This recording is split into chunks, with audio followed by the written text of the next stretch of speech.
እንገስግስ ወደ በጎነት እንመለስ በአበባ ዘመን ይሽተት አበባ ሁሉም ይደርብ የጽድቅን ካባ ወደ ንስሐ እንገስግስ ወደ በጎነት እንመለስ አዲሱ ዘመን አዲሱ ዓመት የሰላም ይሁን የምህረት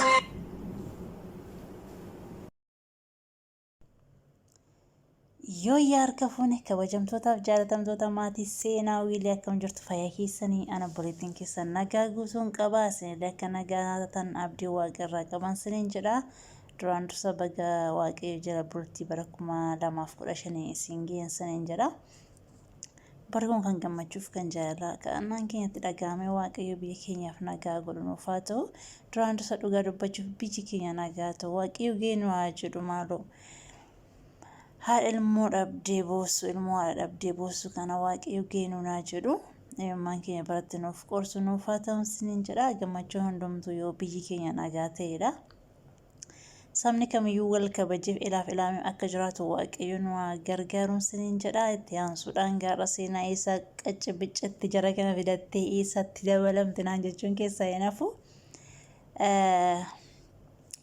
jara kanatti dabalamuun koo dhugaa dubbachuu fi fakkeenya nuuf taa'edha. Waaqayyo dhuma keenya bareechu. Nama ta'ee kan hin dogoggorin hin jiru.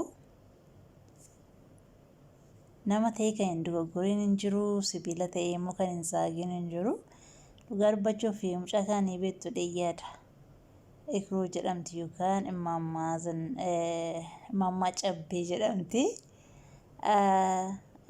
TikTok irratti ni beektu dheeyyaadha. Yeroo hunda waggaa darban kana waggaa lamaan kana keessa jechoota safuu cabsuun dubbatti wanta qaaroftuu hin qabdu turte namoonni baay'een immoo ishee jaadeemanii arrabsu ture garuu isheen duubatti hin deebisne waaqayyo hundumaafiyyuu karaatti nama kaasuu qaba har'a kun jijjiiramtee garuu nama qalbii horattee kun fakkeenya namaaf ta'u kun cidha ishee yookaan gaa'ela ishee irraa qusattee ayyuu beelaanii bakkee jiran haadholii beelaanii bakkee jiran waan hunduma isheettiin gad of qabdee gaa'ela ishee geggeeffattee nama lama sadii har'a beela baasuun haamiyaa'us habishaa'us dhugaa dubbachuuf waan tokkodha.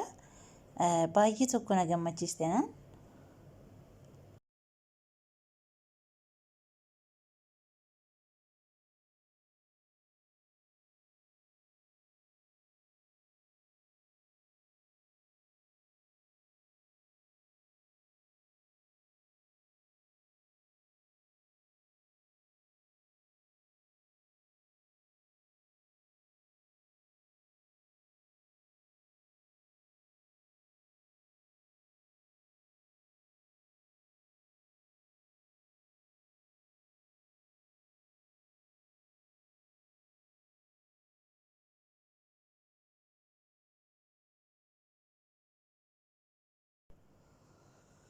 Kun agartaniittu dhugaa dubbachuu fi hayyooliin baay'een itti gammadanii eebbisaniiru waaqayyo ammayyuu akka kanaatti karaa dhugaa fi karaa gaarii ishee agarsiise kana amma dhumaatti haa bareechuuf hin jedha. Gaa'elli isaanis immoo lama ta'anii ciisanii sadii ta'anii akaanii waaqayyo dhala jidduu isaaniitti taa'uru. Jaalalli isaanii immoo kan baay'ee nama hawwatu tokko dhugaa dubbachuu fi nama bifa yookaan qaama miidhamaa ta'e yookaan immoo qabeenyaan ilaalanii sun ta'e onni qulqulluu wal jaalatu. Dhugaa dubbachuu fi yeroo baay'ee nuti shamarroonni qabeenya laallee deemaletti kufnaa sana booda immoo namni laayifii fi jaalala dhugaa nutti agarsiise yeroo keenya gammachuu nu dabarsu hin jiru. Inni kun garuu Biniyaam ishee qashaamadha.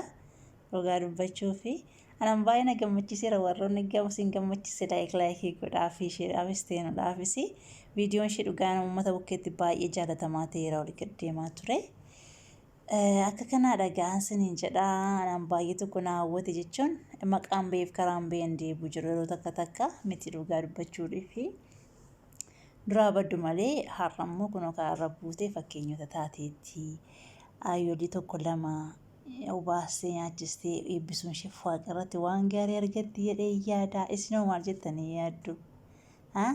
Sinin gammachiisne dhugaa waaqa jechuun yeroo baay'ee nuti immoo makiinaa guddaasaa miinzolii maalii goone qisaasummaa jechuudha malee gargallee harka qalleeyyii ilaallu isheen garuu amma qabdutti sarga ishee godhattee kaatee harka qalleeyyiis gargaarte Kanaafiyyuu immoo cabbee keenya sin galateeffannaa sayyuu Oromeef ishee tokko akka dasna'ee Oromeeffas hin dandeessi karaa haadha ta'e karaa abbaa ta'e hin beeku Oromeeffa hin dandeessi. Yeroo darbis immoo haadha ishee tokko gammachiistee turte dhugaa dubbachuu fi haati ishee mana hin jirtu turte qalamii manaa dibdee xaafii manaa bittee mana miidhagsitee haadha ishee gaafa isheen baadiyyaarraa dhuftu baay'ee tokko bareechitee kan isheen maazarii ishee eedde.